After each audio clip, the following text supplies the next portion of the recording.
సింగరేణికి 43,000 కోట్ల బకాయిలు వెంటనే చెల్లించాలని రాష్ట్ర ప్రభుత్వాన్ని డిమాండ్ చేశారు ఎంపీ ఈటెల రాజేందర్. జయశంకర్ భూపాలపల్లి జిల్లా కేంద్రంలోని సింగరేణి కోల్ మైన్స్ కార్మిక సంఘం బీఎంఎస్ ఆధ్వర్యంలో నిర్వహించిన కార్మిక పోరాట బహిరంగ సభలో ఆయన ఈ కామెంట్స్ చేశారు.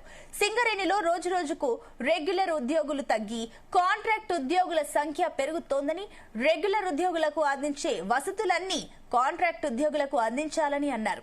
సింగరేణి ఆదాయంలో 40% బోనస్ కార్మికులకు అందజేయాలని డిమాండ్ చేశారు.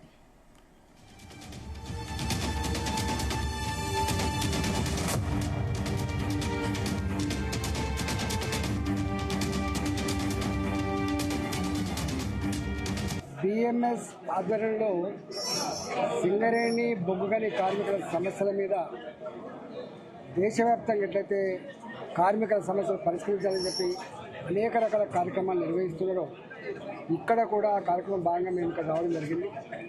ప్రధానంగా 40% ఈసారి టర్న్ ఓవర్లో వచ్చిన లాభంలో కార్మిక వర్గానికి 40% బోనస్ పంచాలని చెప్పి డిమాండ్ చేస్తూ ఉన్నాం. రెండవది, రోజు రోజుకి పర్మనెంట్ కార్మికుల సంఖ్య తగ్గిపోయి అవుట్సోర్సింగ్ కాంట్రాక్ట్ కార్మికుల సంఖ్య పెరుగుతూ ఉంది. కాబట్టి ఈ పర్మనెంట్ ఎంప్లాయీస్కి సౌకర్యాలు కల్పిస్తున్నారో వైద్యపరమైన సౌకర్యం కానీ, విద్యాపరమైన సౌకర్యం కానీ, పిఎఫ్లు కానీ ఇతరత్ర అన్నీ కూడా వాళ్ళు కూడా చెల్లించాలని చెప్పి డిమాండ్ చేస్తూ ఉన్నాం. మూడవది, ఇప్పటికైనా ఈ ప్రైవేటు కాంట్రాక్టర్లకి ఓబీ మైన్స్ అన్ని కూడా కట్టబెట్టి వాళ్ళ దోపిడీకి గేట్లు తెరిచే దానికంటే సింగరేణి దగ్గర అనుభవం ఉంది, టెక్నాలజీ ఉంది, మ్యాన్ పవర్ ఉంది. కాబట్టి సింగరేణి ఆధ్వర్యంలోనే ఈ మైనింగ్ జరగాలని చెప్పి మూడో డిమాండ్.